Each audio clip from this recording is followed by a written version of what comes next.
Breaking news Pak కు మరో big shock ఇచ్చింది భారత్. ఢిల్లీలోని పాక్ దౌత్యవేత్తకు సమన్లిచ్చింది. పర్సోనా నానా గ్రాటా నోటీసులు ఇచ్చింది. ఈ నోటీసులు అందుకున్న వారం రోజుల్లోపు భారత్ ను వీడాల్సి ఉంటుందని తెలిపింది విదేశాంగ శాఖ. ఇప్పటికే అటారీ వాఘా బార్డర్ ను మూసివేశారు. భారత్ లో పాక్ పౌరులకు నో ఎంట్రీ బోర్డు పెట్టారు. ప్రత్యేక వీసా ఉన్నవారు సైతం 48 గంటల్లో వీడాలని ఆదేశించింది.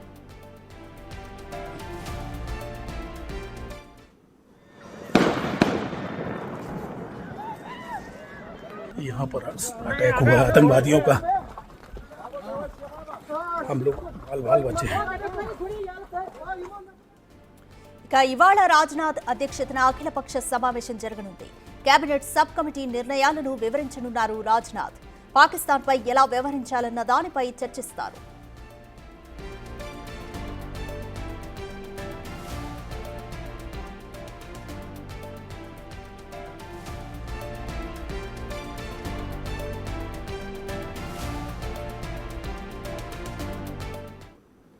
మోర్ డీటెయిల్స్ మా ప్రతినిధి శివ అందిస్తారు. శివ, కశ్మీర్ పహల్గావ్ ఉగ్ర దాడి నేపథ్యంలో భారత్ పలు కీలక నిర్ణయాలు తీసుకుంటుంది. పాక్ పౌరులకు ఇప్పటికే ఎంట్రీ లేదంటూ, ఉన్నవారిని వీడాలంటూ కూడా కొన్ని ఆదేశాలు ఇచ్చింది. ఇంకా ఎటువంటి కీలక నిర్ణయాలు తీసుకోబోతోంది?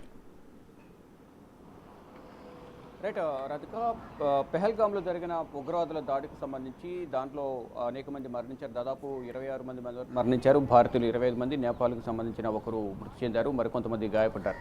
ఇక దీనికి సంబంధించి నిన్న ప్రధాని నరేంద్ర మోడీ అధ్యక్షతన సెంట్రల్ సెక్యూరిటీ సబ్ కమిటీ సమావేశం, కేబినెట్ సబ్ కమిటీ సమావేశం జరిగింది. దీనిలో పలు కీలక నిర్ణయాలు తీసుకున్నారు.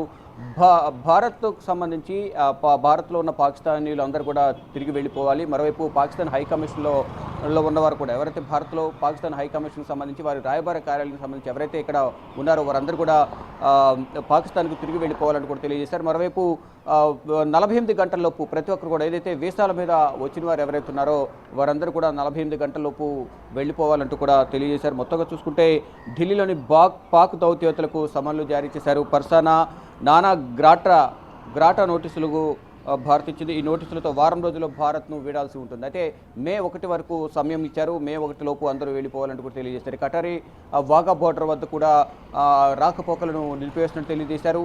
ఇక సింధు నదికి సంబంధించి నీటి సరఫరాను నిలిపివేసినట్టు కూడా భారత ప్రభుత్వం నిర్ణయం తీసుకుంది. ఒకవేళ సింధు నదికి సంబంధించి నీటి నిలిపివేత చేసినట్లయితే ఇటు పాకిస్తాన్కు సంబంధించి, అంటే ప్రధానంగా ఏదైతే పాకిస్తాన్ మాకు వ్యతిరేకంగా ఉగ్రవాదుల కార్యకలాపాలకు పాల్పడుతున్నట్టు కూడా గతంలో తీసుకున్న ఒప్పందాలను రద్దు చేసే అవకాశం ఉంటున్నట్టు కూడా గతంలో న్యాయస్థానాల్లో కూడా తీర్పులు ఉన్నాయంటూ కూడా తెలుస్తోంది. దానికి సంబంధించి మౌలిక పరిస్థితుల మార్పులు ఉంటే కనుక ఏ ఒప్పందాన్ని రద్దు చేసుకోవచ్చు అనే ఒక అంతర్జాతీయ న్యాయస్థానం చెప్పిన తీర్పు కూడా ఉంది. మరోవైపు ఈరోజు కీలక సమావేశాలు జరగబోతున్నాయి. ఇటు ఒమర్ అబ్దుల్లా అఖిలపక్ష సమావేశాన్ని ఏర్పాటు చేశారు.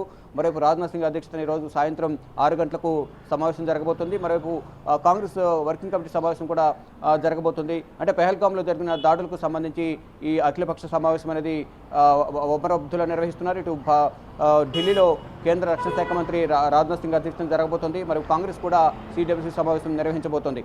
ఇక సింధు నదికి సంబంధించి ప్రధానంగా నీటికి సంబంధించి నిలిపివేత చేసిన నేపథ్యంలో పాకిస్తాన్ కూడా తీవ్ర ఇబ్బందులు ఎదుర్కొనే అవకాశం ఉందనేది కూడా తెలుస్తుంది. దానికి సంబంధించి బీజేపీ ఎంపీ నిషికాంత్ దుబే కూడా కీలక వ్యాఖ్యలు చేశారు. అంటే నీరు లేక అలమటించిపోయే అవకాశం ఉంటుంది పాకిస్తాన్, కానీ ఈ దుశ్చర్యలకు ఎందుకు పాల్పడుతుంది అంటూ కూడా ప్రధానంగా తెలియజేస్తారు. సింధు నది పరివాహక ప్రాంతం అనేది 11.2 లక్షల కిలోమీటర్ల వ్యాపించింది. ఇది పాకిస్తాన్లో 47%, భారత్లో 39%, చైనా 8%, ఆఫ్ఘనిస్తాన్ 6% ఈ సింధు నది అనేది వ్యాపించింది. ఇప్పుడు సింధు నది నీటిని నిలిపివేయడం ద్వారా పాకిస్తాన్ తీవ్ర ఇబ్బందులు ఎదుర్కొనే అవకాశం ఉందంటూ కూడా తెలుస్తుంది. మొత్తంగా చూసుకుంటే పెహల్గామ్లో జరిగిన దాడి వల్ల పాకిస్తాన్కు సంబంధించి భారత్ ప్రభుత్వం 5 కీలక నిర్ణయాలు తీసుకుంది.